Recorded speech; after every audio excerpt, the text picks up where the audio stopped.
मजदूर श्रमिक के उत्थान के लिए सरकार के द्वारा कई तरह के लाभकारी योजनाओं का संचालन किया जा रहा है, लेकिन जानकारी के अभाव में श्रमिक मजदूर इसका लाभ नहीं ले पाते हैं।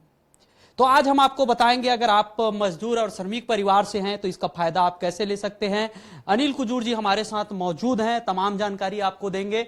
सर, हम सबसे पहली सवाल यही जानेंगे, कोई मजदूर है, श्रमिक है, उसको इन योजनाओं का फायदा कैसे मिलेगा?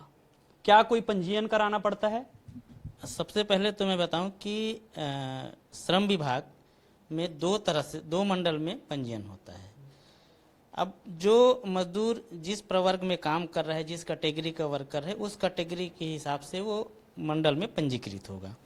पहला है हमारे यहाँ निर्माण श्रमिक, जो कंस्ट्रक्शन के क्षेत्र से जुड़े होते हैं, निर्माण के क्षेत्र से जुड़े होते हैं, जैसे इलेक्ट्रीशियन है, प्लम्बर है, रेजा कुली है, राजमिस्त्री हैं।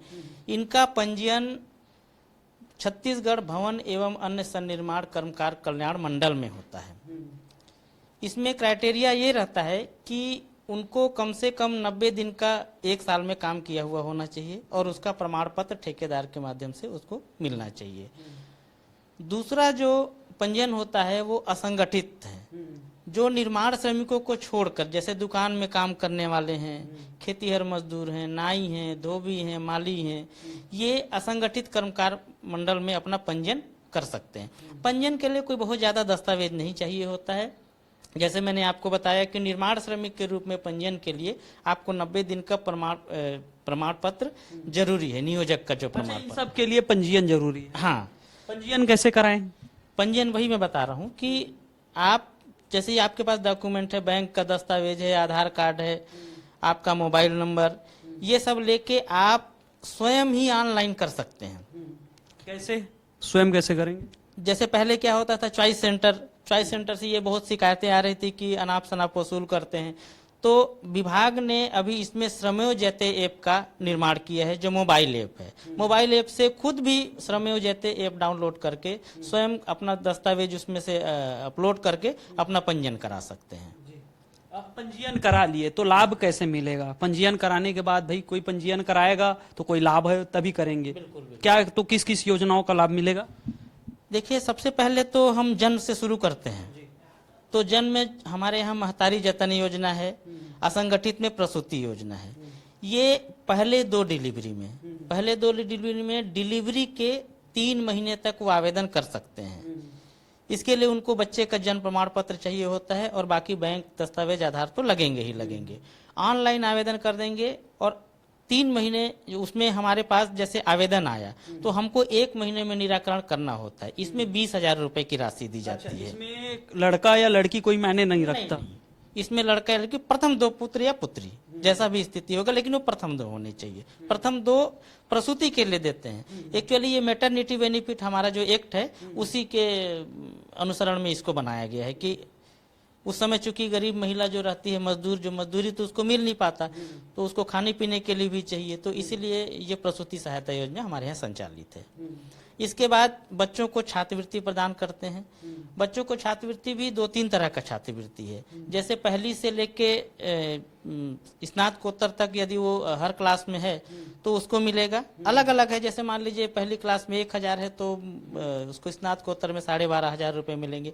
इसके अतिरिक्त जैसे मान लीजिए कोई तकनीकी शिक्षा में है, जैसे इंजीनियरिंग है, मेडिकल है, जहाँ पे बहुत ज़्यादा खर्च होते हैं, तो वहाँ पे जैसे उनका जो रहने खाने का है और उनका स्कूल कॉलेज का जो फीस है, वो फीस हमारे ऊपर अगर करेंगे तो उसमें फीस की पूरी राशि दी जाती है।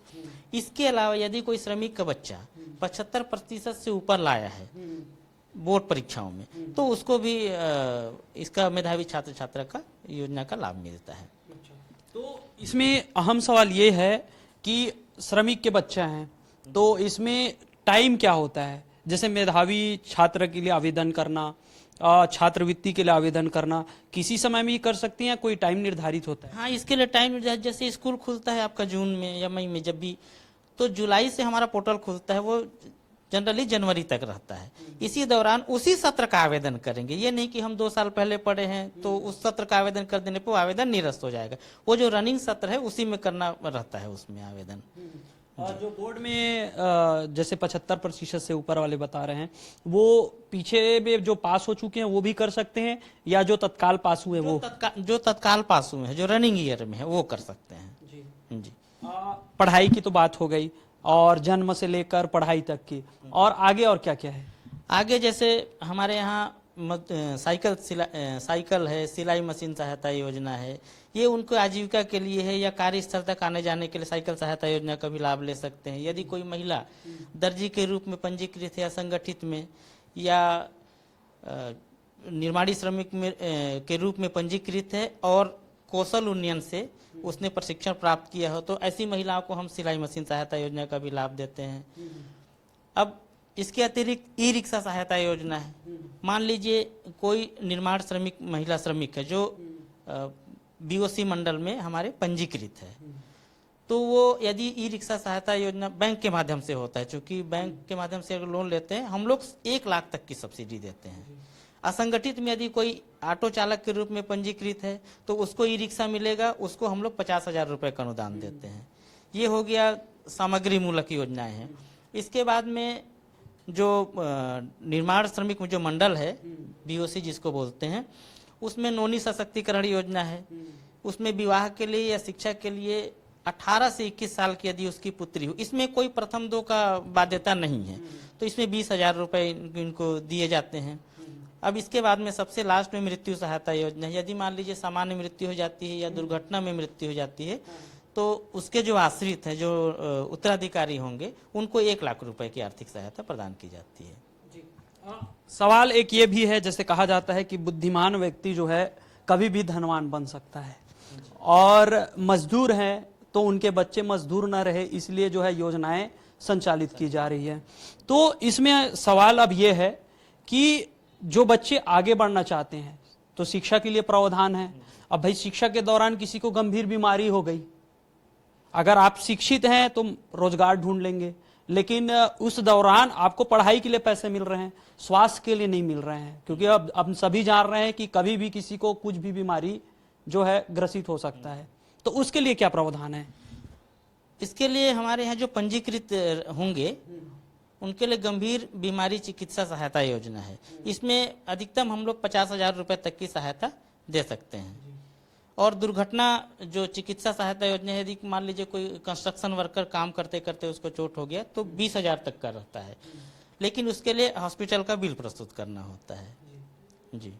तो देखिए, बातचीत से बिल्कुल स्पष्ट है कि सरकार की मंशा है कि मजदूर का बच्चा मजदूर ना रहे, वो पढ़ लिख कर आगे बढ़े। तो इसके लिए जो है उनकी शिक्षा दीक्षा की जो है पूरी व्यवस्था की जा रही है। उसके लिए छात्रवृत्ति है, उसके पढ़ाई के खर्च उठाने का प्रावधान है। साथ में इस बीच में मजदूर या उनसे जुड़े जो उनके आश्रित परिवार है, अगर वो बीमार होते हैं तो उनके इलाज के लिए प्रावधान है। और आज के युग में अगर कहा जाए लोगों को आगे बढ़ना है तो उनके पास शिक्षा होना जरूरी है, साथ में उसके स्वास्थ्य के लिए जो दोनों सरकार जो है प्रावधान करा रही है। लेकिन मैं लास्ट में एक सवाल आपके लिए यह भी जानना चाहूंगा, अंतिम जो है एक सवाल ले लेते हैं। सर, हम लोग ने तो तमाम जो बातें कर ली और उसका उद्देश्य भी बता दिया, एक चीज हम भूल गए थे। लोग जो है मोबाइल से बनवा सकते हैं, कोई एप्लीकेशन है जो सत्यमेव जयते बता रहे थे, तो श्रमेव जयते, तो श्रमेव जयते जो है आपको एप्स के माध्यम से मिल जाएगा। और दूसरा ऑनलाइन वेबसाइट क्या है? ऑनलाइन सीजी लेबर बस टाइप करेंगे तो वो ओपन हो जाता है। तो देखिए, सीजी लेबर और श्रमेव जयते, इन दोनों के माध्यम से आपके लिए जो है विकास के रास्ते, आप तो काम करते रहेंगे और तमाम योजनाओं का फायदा मिलेंगे। आपके बच्चा साथ साथ है, आपके जो पीढ़ी का जो नाम है, जो मजदूर है, श्रमिक है, उससे बदलने के लिए सरकार जो योजना संचालित कर रही है उसके लाभ लेकर वो पीढ़ी का नाम भी बदल सकते हैं। कैमरामैन चोलाराम के साथ सत्या राजपूत, न्यूज़ 24 रायपुर।